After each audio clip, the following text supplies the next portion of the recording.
For a fleeting moment on May 15, 2026, NASA's Psyche spacecraft drew close enough to Mars to see its craters, calibrate its instruments, and then it kept going. Coming within 2,864 miles of the red planet's surface, the Psyche mission got a critical gravity assist on its way toward the metal-rich asteroid, Psyche.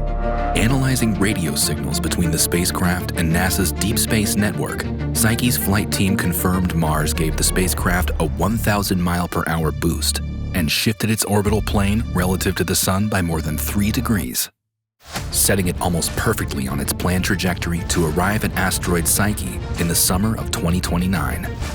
During the flyby, Psyche's imagers, magnetometer, and gamma-ray and neutron spectrometer instruments were powered up and collected data to take advantage of the valuable calibration opportunity the close approach offered, comparing its measurements to surface and atmospheric data from several other Mars missions.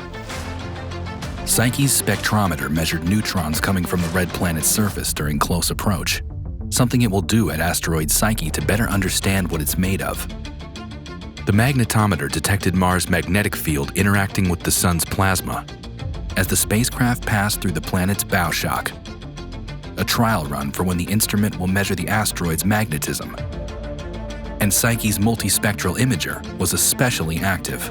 An event like this takes a ton of planning. We like to use a system called cosmographia to simulate everything in advance. How close do we need those images to be as we pass really close to Mars in order to see enough of an overlap that we can make a huge mosaic out of it. It gives us a beautiful opportunity to see the big picture and to really put it all together.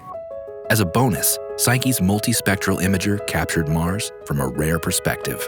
Coming in at such a high phase crescent, only 4% of Mars was illuminated, and with that we could see the atmosphere around it glowing. So you could see clouds on Mars. It was really quiet as the three of us just kind of sat back there looking at it.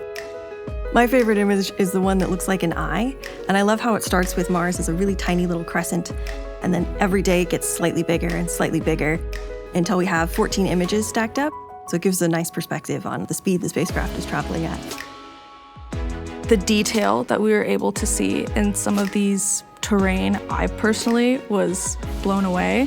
The southern polar cap, Huygens crater. I think the wind-streaked terrain was really interesting. It shows active processes happening on Mars. It was very exciting to be able to finally put the whole thing together and then see Mars getting bigger and then smaller in the field of view again. It feels great to finally have more to share with the world. With Mars behind Psyche, the spacecraft will soon resume thrusting with its solar electric propulsion system. Next stop, the asteroid belt. Onward to Psyche.